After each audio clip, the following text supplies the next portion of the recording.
9 foods to avoid if you have hypothyroidism. If you have hypothyroidism, what you should eat be a help rather than a hindrance. Foods like soy or coffee and tea can interfere with thyroxine absorption. Goitrogenic foods like cruciferous vegetables, fruits like strawberries, peaches, and nuts may be an issue if your hypothyroidism is also linked to an iodine deficiency. Number 1. Coffee and green tea. It may be time to trade in that morning cup of joe for something milder like a herbal tea or warm water with lemon. It is believed that coffee could cause problems with your thyroid function by interfering with thyroid hormone absorption. Even green tea can cause issue for you if you wind up drinking too much. A cup a day should be fine though. Excessive amount of drinking green tea could mess up with the modulation of your thyroid gland function. Number 2. Peaches, pears, and strawberries.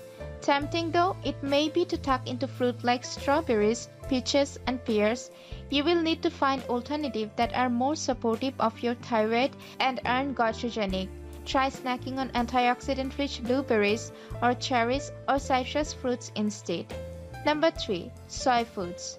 Soy and soy foods are considered known offenders when it comes to hypothyroidism, as they may interfere with thyroxine absorption. You may need to cut out tofu, tempeh, and soy milk or soy milk-based products from your diet. And don't forget green edamame beans and mature soybeans would be off the cards too. Number 4. Processed food.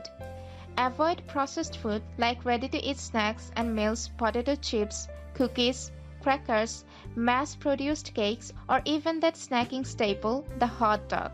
That's because just like insufficient iodine can be a problem, too much can be just as bad.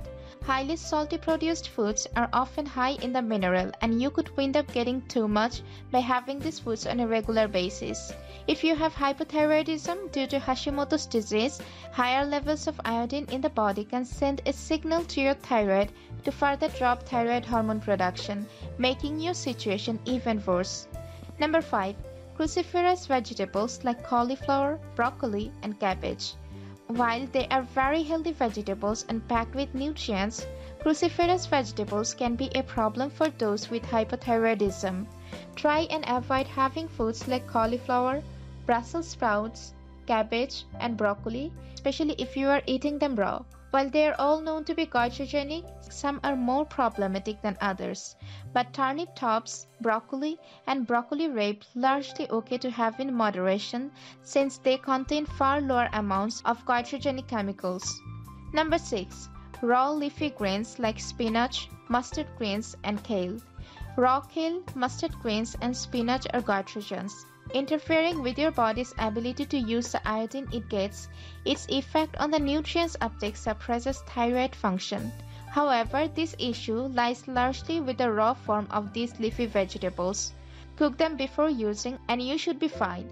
Of course, moderation is key, so don't overdo intake of these greens. Number 7. Nuts.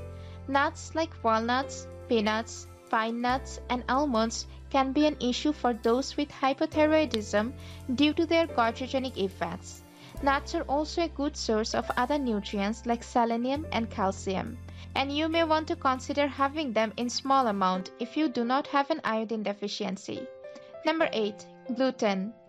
While whole grains are healthy, if you have hypothyroidism, you may want to avoid foods you are allergic to reduce inflammation in the body, and that includes gluten-containing grains. Celiac disease, which causes your body to experience inflammatory stress when you consume gluten, is more common among people who have autoimmune thyroid disease. Number 9. Radish, turnip, and Swede. Radishes or turnips may not strike you as being from the same category as cabbage or broccoli, but these root vegetables are also brassica veggies, and they are also goitrogenic and best avoided if you have hypothyroidism. Sweets present a similar problem. Do you know any other foods that cause issues for thyroid patients? Tell us about it in the comment section below. If you like our video, give this a thumbs up and share with your friends. Don't forget to subscribe our channel so you never miss any of our upcoming informative videos like this. Thank you so much for watching.